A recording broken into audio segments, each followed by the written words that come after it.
Lately, there's a lot of people calling the office saying that their downpipes are full of ice and snow, totally jammed up solid with ice. So just wanted to talk about that for a minute and just kind of show you what's normal and what isn't and what's to be expected. Like this winter we're getting a lot of snow that's been falling on the roofs, and it's just creating like a blanket, and it's been melting. So it looks like this year we're going to get a lot more ice and snow, ice damming than we did last year when we had very minimal snow.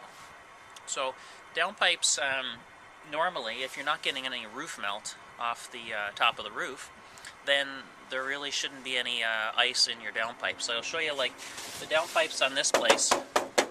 You know, basically there's nothing in these. They're completely hollow. So if you have a house that's functioning properly, there's no heat escape from the attic and everything's functioning properly, then the downpipes should be relatively clear of ice and snow. Because of the fact that there's no melting going on the roof. Like the weather we've been getting lately is like minus 10, minus 15. The snow up there shouldn't be melting. What's happening is people are losing heat through the attic, and it's melting off.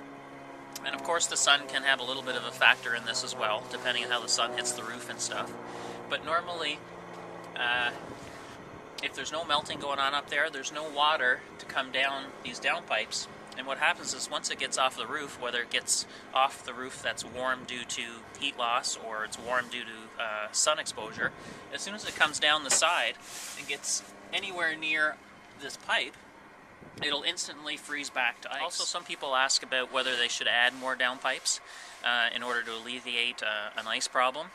And like I was mentioning there before, the water that's melting on the roof, as soon as it comes down off the roof through the eaves trough into the downpipe, it instantly freezes back to ice. So it wouldn't matter whether there was a pipe there and another pipe right beside it.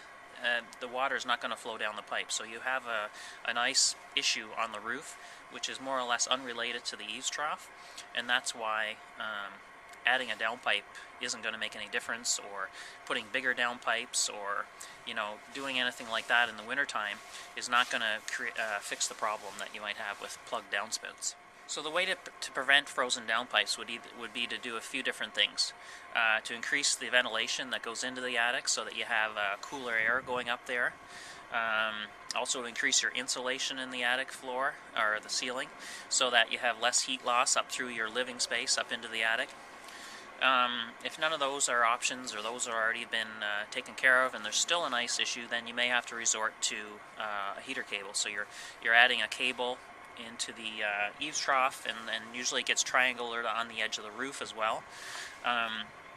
And just make sure that the cable, whenever you do any heater cables on the roof, that it comes all the way down the downpipe and all the way out to the very end as well. Because that water that you're melting on the roof, you have to make sure that there's a clear track all the way down and out the bottom of the downpipe so that it can get out.